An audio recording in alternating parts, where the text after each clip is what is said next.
అయినాక first time ఢిల్లీకి పోయి ప్రధాని సార్ను కలిసిండు Revanth Reddy sir.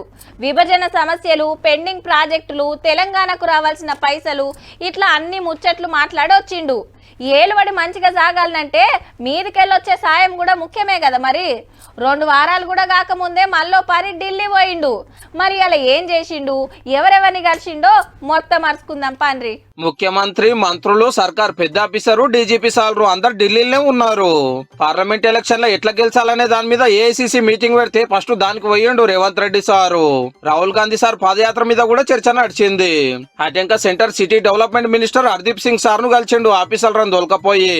ఇదైనాక centre police మంత్రి అమిత్ షా సార్ తోటి 20 నిమిషాల మీటింగ్. తెలంగాణకు సాయం చేయాలి, ఇయ్యాలే, నేరాలు ఘోరాలు కంట్రోల్ చేస్తానికి ఇంకింతమంది ఐపీఎస్ ఆఫీసర్లు కావాలని కోరిండ్రట. విభజన సమస్యలు తీర్చాలని అడిగితే 2 రాష్ట్రాల ఆఫీసర్లను పిలిచి మాట్లాడుతానే హామీ ఇచ్చిందట అమిత్ షా సారు. ఇక రాత్రికి సెంటర్ నీళ్ల మంత్రి గజేంద్ర సింగ్ షెకావత్ సార్ తోటి చర్చలు నడిచినాయి. ప్రాజెక్టుల ముచ్చట ఉత్తమ్ కుమార్ రెడ్డి సార్ కూడా ఉన్నాడు.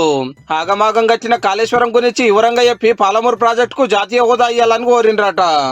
గత 10 ఏళ్లుగా ఎక్కడ కూడా నేషనల్ ప్రాజెక్ట్ స్టేటస్ ఎవరికి ఇవ్వలేదు.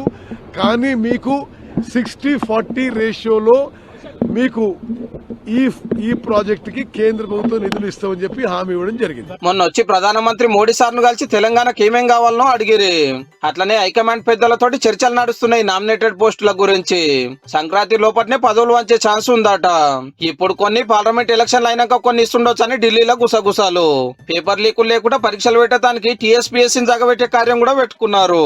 రేపు ప్రత్యేకంగా ముఖ్యమంత్రి రేవంత్ రెడ్డి గారు, నేను, చీఫ్ సెక్రటరీ గారు, అఫీషియల్ డెలిగేషన్ కూడా యూపీఎస్సీ చైర్మన్ గారిని, సోని గారిని కలవడం జరుగుతుంది.